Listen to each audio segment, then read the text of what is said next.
When you enter a room, you do not ask permission to sit in front unless they have reserved the thing, unless they tell you this is for so-and-so, that's your seat. And just walk to the front of the room. Have confidence. And have confidence.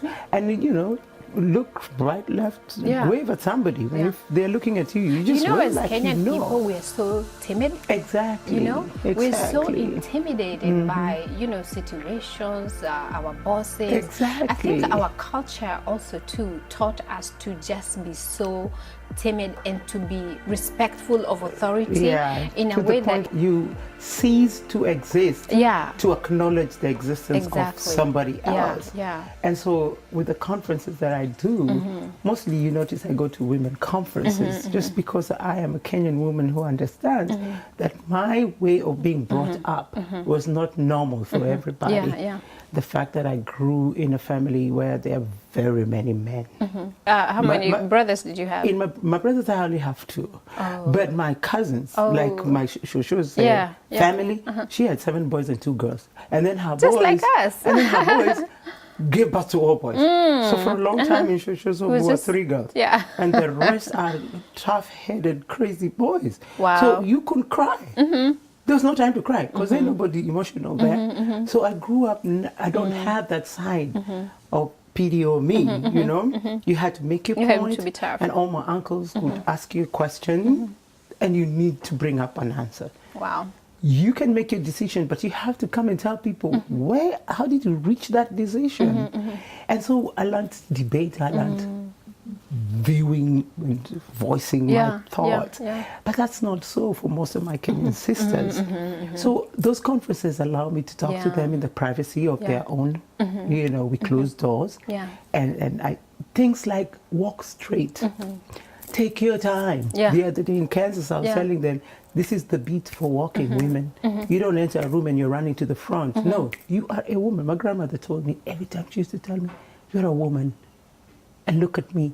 I say, you are a woman. So in me, I feel being a woman is not an afterthought. It's the main thing. And so you learn, you have to teach them, walk in a room and go swing, swagger, take time, relax, swing, swagger, take time, relax. After the conference, I always hear women say, swing. And I said, if that's all I came to do in Kansas, we're good. We have to start somewhere. Kenyans, Nigerians are another, they're different. They are on a different level. It's a totally different level. They thrive at showing up and showing out. You know. It's every occasion, a different outfit and shoes and the whole shebang. You know what? I think I came, when I was new in Texas, I came to one of your conferences. And you was talking about, you know, like how you say your name. Yes. You know? Yeah. So, you know, like me, I should say, I'm Monicah Kariuki. Yes. I got that. Get a beat. Good. We're heading somewhere. So anyway, just, you know, I'm doing domestic violence. So now, you're doing a good job so with now that. I look at, you know, in my speech, what I'm going to include is how women in Kenya or in Africa, you know, they keep on telling you, you know, how to be a woman, how to be a woman, how to respect men, but we forget to always tell these men then how to treat us. Exactly. And not just that, society already demeans us. It reduces us to nothing. And then we do the same thing to ourselves. Exactly. You know, there's a woman that was saying, your husband is the king. I agree, he's the king. Then that makes me the queen. You know? And so, you know, like, as soon as he walks in, stand up, do this and this and that. Wait a minute. You know, I mean, like, what have we reduced ourselves to? Like, to really nothing, you know? So if that's what we do to ourselves as women, and society is doing the same thing to us, then what do we have left? Exactly. You know? And because we have a son. Our firstborn is Joshua. Joshua, we had to teach him how to be a gentleman. And then he asked, when I was pregnant, he said, I hope you're giving birth to a girl. then he told all these teachers, my mom is getting back to a girl because the sister is born here. He came when he was 4. Okay. And the girl came. And then one day he says, oh man, I asked God for a girl, and God sent me a girly girl, pink and all.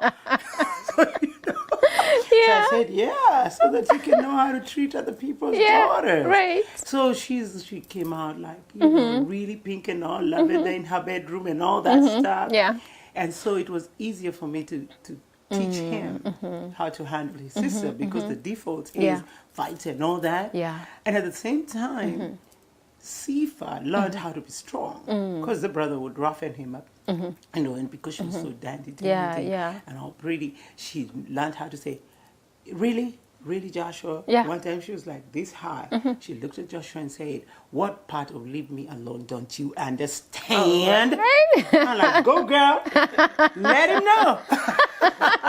Let him know. When you say no, they better know. Right. Because he kept telling the brother, leave me alone. Leave me alone, I don't want to play with you. Leave me alone. And 6 years difference, so he was like, oh. Yeah.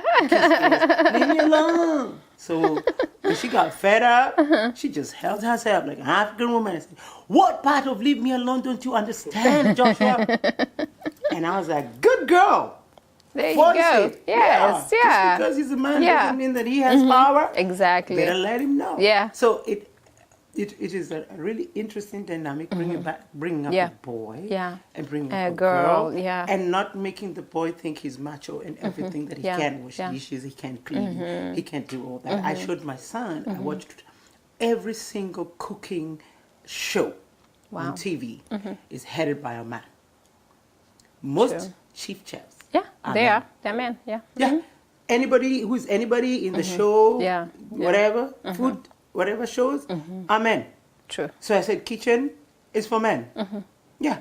Learn how to cook. You can't let anybody's daughter be in charge of your hunger. That is crazy. Yeah. You're the one carrying jar exactly. yourself. Yeah. You need to be able to feel that stomach of yours anytime you want to feel it. Yeah. But if you're waiting for somebody's daughter to come, then you will be satisfied. You have a problem. Yeah. Then the grandfather, my father, was a kitchen person. The dad is a great cook. Oh, wow. So he would be the kitchen cooking. Yeah. And as we are seated, saying stories. So he saw that dynamic, So when I tell them, hey, you guys, Dad is here. Come on, everybody, we need to hug him. They see the mutual respect. Because then when it's my turn to go, he remains with them, take them to school, cooks and everything. And I go do my thing, I come back. So one has to be, the girl has to be taught that you are a complete human being. Yeah. As an individual, before being told you just need to go get married. Yeah. No. True. You're a complete human being. And as a complete human being, you will meet a complete human being, because the guy's got to be complete. If he has issues, you need to work on his issues before he comes and hooks up with you. Yeah. So I always tell them my story, that I made up in my mind that I wasn't going to get married before I'm 25. Wow. So they asked me, why 25? Because I had seen domestic violence with my uncles, and my auntie, who was a subject to domestic violence, was a graduate. Wow. With a powerful job. She was working a more powerful job than my uncle. Wow. And just because she was not able to give birth, she was subject to terror, to humiliation. And prior to that, they were lovey-dovey. So my view of love was like, I can trust love. Because these people were in love. I can trust that. I want respect. Yeah.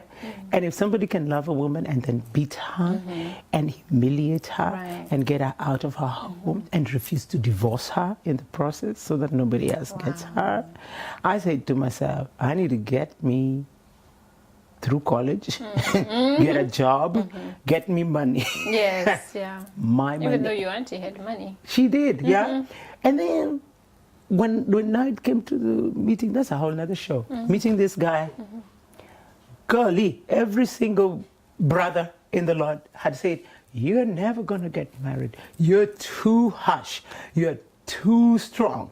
And tell them, look, that brother who's whenever going to marry me, he's going to come prayed up. He better know as he's coming that he's coming for his wife.